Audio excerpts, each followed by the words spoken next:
توصف بالشهيدة لكنها بلا اسم ولا هوية مثل سائر ضحايا الاغتصاب. ترى طبيبتها التي اختارت أن تخفي شخصيتها أن البوح جزء من العلاج، وهو يعطي الضحية ثقة وعزيمة لمواجهة المأساة. وتتيح التقنية الحديثة فرصة للتواصل ودعم الضحايا من خلال موقع لرابطة الأطباء المغتربين في الخارج.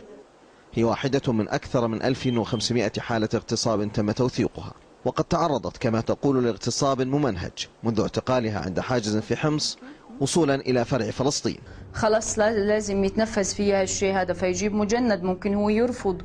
أنا يا أخي عندي بنات، عندي خوات، عندي كذا، ما في، بدك تتنفذ. هذا أمر عسكري، له هذا أمر عسكري، ما في مجال إنك تعترض فيه. هلا أول مرة كان فيها الاغتصاب بشقة بحمص، كانوا مجهزين للبنات كلهم، يعني مو بس أنا وكل البنات اللي كانوا موجودين معي.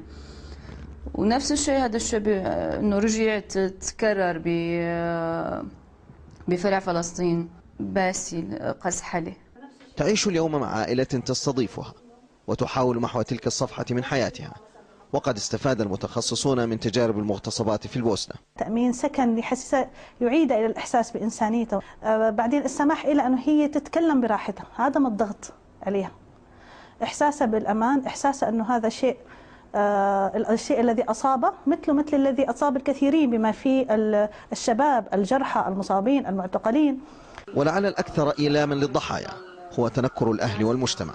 الحالة النفسية اللي عم تواجهها يعني عم تاخذ فترة طويلة لحتى ترجع تحكي مع العالم، أو لحتى ترجع يعني تقدر إنه تعيد الاندماج مع الناس والمجتمع. يعني في عنا بنات ظلينا تقريبا شي شهر لحتى قدرنا نواجههم. تمثل المغتصبات بنظر الناشطين السوريين أرقى حالات التضحية، فقد فضحنا استقواء النظام على الفئات الأضعف في المجتمع، سواء من النساء أم الأطفال. لعل أسوأ ما في جرائم الاغتصاب أنها تواجه بإنكار ليس من الجلاد فقط، وإنما من المجتمع وحتى من الضحية نفسها. ياسر أبو هلالة، الجزيرة، عمان.